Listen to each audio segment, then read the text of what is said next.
मानस छोड़कर हंस की भांति। तथापि खेद है कि तन को भी मन के साथ होना पड़ता है, तन को भी मन के साथ होना पड़ता है। मन का वेग अधिक है प्रभो, बातों बातों में बार बार उद्वेग आवेग से घिर आता है।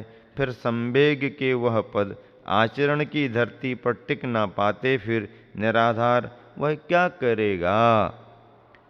पहाड़ी नदी हो, आषाढ़ी बाढ़ आई हो, छोटे छोटे बनचरों की क्या बात, हाथी तक पता ना चलता, बह जाता सब कुछ।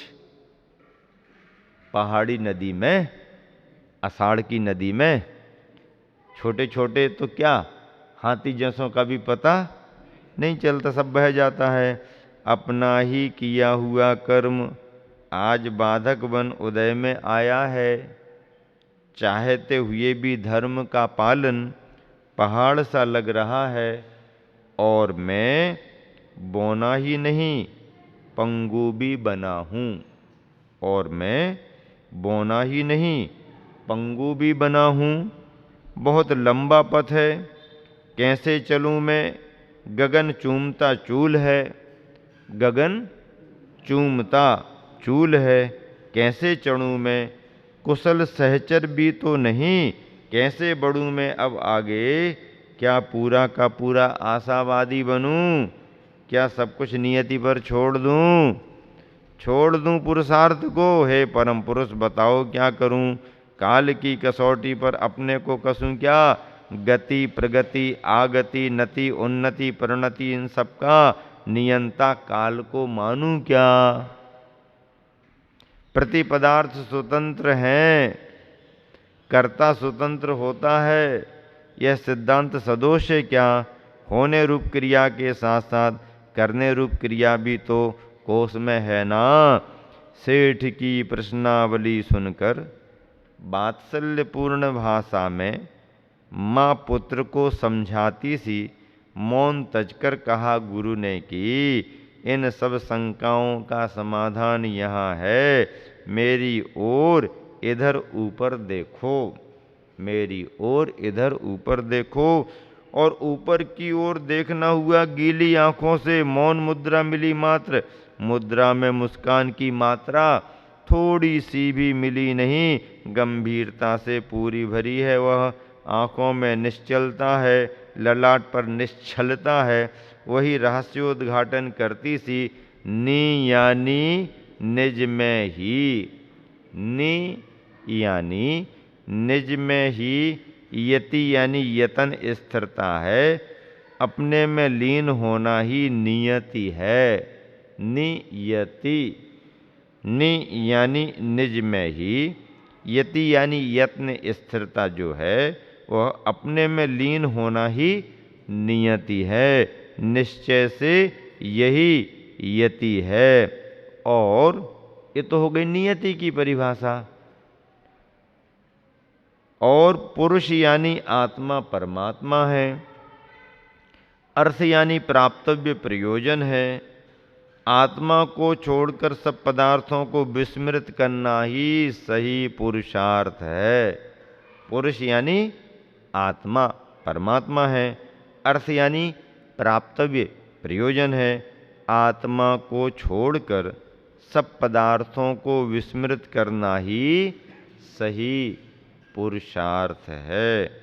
नियति का और पुरुषार्थ का स्वरूप ज्ञात हुआ सही सही। नियति का और पुरुषार्थ का स्वरूप ज्ञात हुआ सही सही। तो काल की भाव धर्मिता जो मात्र उपस्थिति रूपा प्रेरणा प्रदा नहीं, काल की भाव धर्मिता जो मात्र उपस्थिति रूपा, काल द्रव्य का जो भी वर्णन आया है, काल को कर्ता के रूप में नहीं लिया है, काल की उपस्थिति मात्र है। परिणमन तो प्रत्येक द्रव्य का अपने उपादान से होता है। काल की भाव धर्मिता जो मात्र उपस्थिति रूपा, प्रेरणा प्रदा नहीं उदासीना, एक क्षेत्रासीना है, छुपी नहीं रही खुल गई। सेठ की शंकाएं उत्तर पाती फिर भी, सेठ की शंकाएं उत्तर यानी समाधान पाती फिर भी। जल के अभाव में लाघव, जल के अभाव में लाघव, गर्जन गौरव शून्य, वर्षा के बाद मौन, कांतिहीन बादलों की भांति छोटा सा उदासीन मुख ले घर की ओर जा रहे सेठ। कितनी बड़ी अच्छी उपमा दी है। सेठ वापस जा रहा है मुनि महाराज जी को बसतिका में, नसिया में छोड़ करके, और छोड़ करके जा रहा है तो कैसी स्थिति है सेठ की? जल के अभाव में पानी बरस गया, अब बादल हल्के हो गए। गर्जन गौरव शून्य, अब गर्जना अर्जना उनमें बादलों में नहीं है, भरे हो तो गर्जना हो। अब पानी बरस गया है, बादल हल्के हो गए हैं तो गर्जना वर्जना भी नहीं। जल के अभाव में लाघव, गर्जन गौरव शून्य, वर्षा के बाद मौन, कांतिहीन बादलों की भांति छोटा सा उदासीन मुख ले घर की ओर जा रहा सेठ। एक उपमा।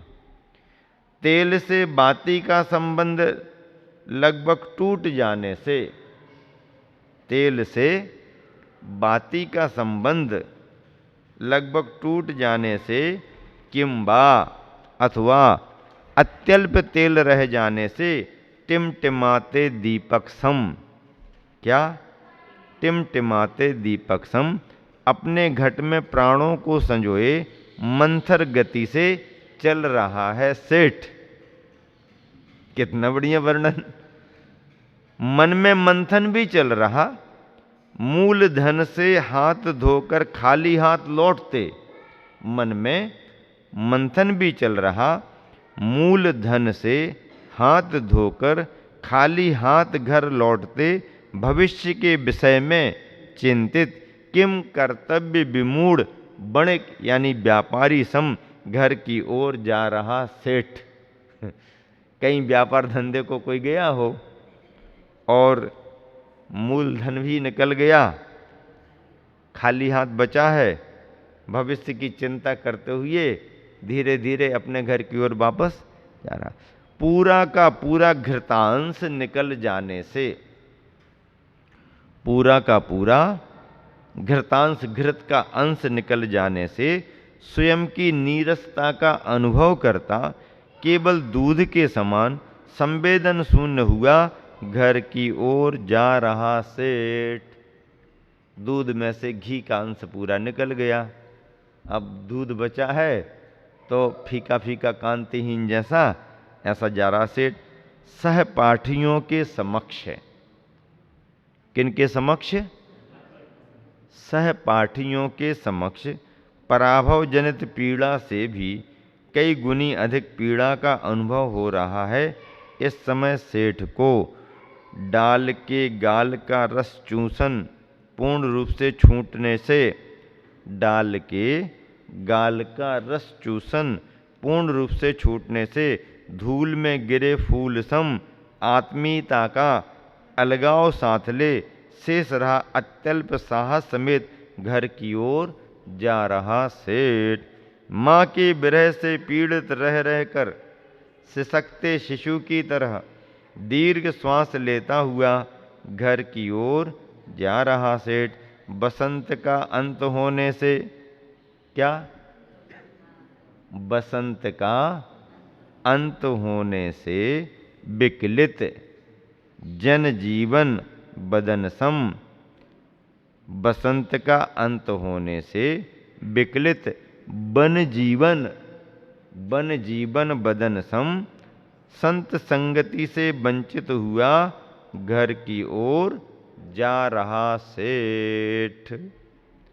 हरियाली को हरने वाली, मृग मरीचिका से भरी, सुदूर तक फैली मरुभूमि में सागर मिलन की आस भर ले, बलहीन सपाट तट वाली सरकती पतली सरिता सी घर की ओर जा रहा सेठ प्राची की गोद से उछला, फिर अस्ताचल की ओर ढला। प्रकाश पुंज प्रभाकर सम आगामी अंधकार से भयभीत घर की ओर जा रहा सेठ। कृष्ण पक्ष के चंद्रमा की सी दशा है सेठ की। शांत रस से विरहित कविता सम, पंछी की चहक से वंचित प्रभात सम, शीतल चंद्रिका से रहित रात सम, और बिंदी से विकल अबला के भाल सम सब कुछ नीरव निरीह लग रहा है। लो ढलान में ढुलकते ढुलकते पाषाण खंड की भांति घर आ पहुंचता है सेठ। कितनी सारी उपमाएं दे दी मूक माटी में।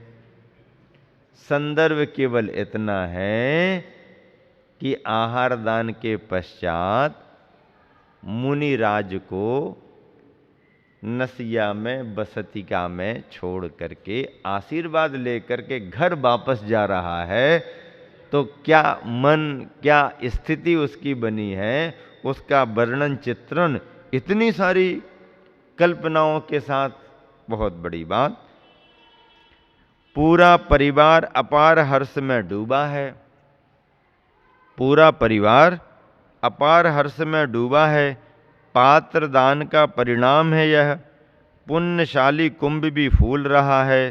सब एक साथ भोजनार्थ बैठते हैं, परंतु गौर वर्ण से भरे पर उदासी से घिरे, गौर वर्ण से भरे पर उदासी से घिरे सेठ के मुख को गौरवशाली कुंभ ने गौर से देखकर यूं कहा कि, क्या कहा कि, अब पंक्तियां बहुत विचार करने वाली प्रेरक हैं यहाँ पर। क्या कहा? गौरवशाली कुंभ ने गौर से देखकर यूं कहा कि, कुंभ कह रहा है संत समागम की यही तो सार्थकता है। क्या समझ में आ रहा ना? संदर्भ मुनिराज पात्र के रूप में है, सेठ दाता के रूप में है। कुंभ कह रहा है सेठ से जब वापस आ गया तो कि संत समागम की यही तो सार्थकता है कि संसार का अंत दिखने लगता है। संत समागम की यही तो सार्थकता है कि संसार का अंत दिखने लगता है। समागम करने वाला भले ही तुरंत संत संयत बने या ना बने, समागम करने वाला भले ही तुरंत संत संयत बने या ना बने, इसमें कोई नियम नहीं है, किंतु वह संतोषी अवश्य बनता है। संतोषी अवश्य बनता है। सही दिशा का प्रसाद ही, सही दिशा का प्रसाद ही सही दशा का प्रासाद है। प्रासाद यानी भवन। सही दिशा का प्रसाद ही सही दशा का। एक जगह दिशा है, एक जगह दशा है, एक जगह प्रसाद है, एक जगह प्रासाद। प्रसाद और प्रासाद। चतुर चिकित्सकों से रोग का सही निदान होने पर, चतुर कुशल चिकित्सकों से रोग का सही निदान होने पर औषध सेवन करने वाला रोगी, जिसकी उपास्य देवता निरोगता है, भोगी हो नहीं सकता। वह भोग ही तो रोग है। और सुनो, यह औषध का नहीं, सही निदान का चमत्कार है। औषध का नहीं, सही निदान यानी सही निर्णय। अकेली दवाई देने से बीमारी दूर नहीं होती, पहले बीमारी के बारे में सही निर्णय तो हो कि बीमारी है क्या, परेशानी है क्या। परेशानी पकड़ में आ गई तो छोटी दवाई भी काम कर जाएगी, और बीमारी पकड़ में नहीं आई तो बड़ी दवाई भी काम नहीं कर पाएगी। और सुनो, यह औषध का नहीं, सही निदान का चमत्कार है। औषध सेवन का फल तो रोग का शोधन है। औषध सेवन का फल तो रोग का शोधन है। निरोगता अनमोल सो धन है, सो धन है, शोधन है। शोधन यानी शोधना, और शोधन है सो धन। निरोगता स्वस्थ अवस्था अनमोल है, सो धन है। कहते ना, सो जाओ सो जाओ, सो जाओ सो जाओ। अब सो जाओ में मतलब क्या? नहीं, सो जाओ सो जाओ। कुंद कुंद स्वामी ने एक गाथा लिखी है, उस गाथा के आधार पर यह सूत्र बना है। क्या सूत्र बन गया? सो जाओ सो। कुंद कुंद स्वामी कहते हैं, जो व्यवहार में सोता है, जो व्यवहार में सोता है, सो निश्चय में जागता है। और जो निश्चय में सो जाता है, इसका मतलब ही है कि व्यवहार में जाग रहा। व्यवहार में जाग रहे हो तो निश्चय में सो जाओगे, और व्यवहार में सो गए, इसका मतलब निश्चय में जाग रहे हो। तो कुंद कुंद स्वामी कहते हैं कि एक बार व्यवहार में सो जाओ, मतलब प्रवृत्ति को विराम दे दो, मन वचन काय को विराम दे दो। मन वचन काय को विराम देने का मतलब है गुप्ती का आलंबन ले लो, और एक बार प्रवृत्ति में विराम करते हुए, यानी बाहरी प्रवृत्ति में सो गए और अंदर की गुप्ती में लीन हो गए, अंतरंग में जागृत बने रहे, तो जो सो गया बाहर से, सो बाहर से सोना, अंदर से जागना।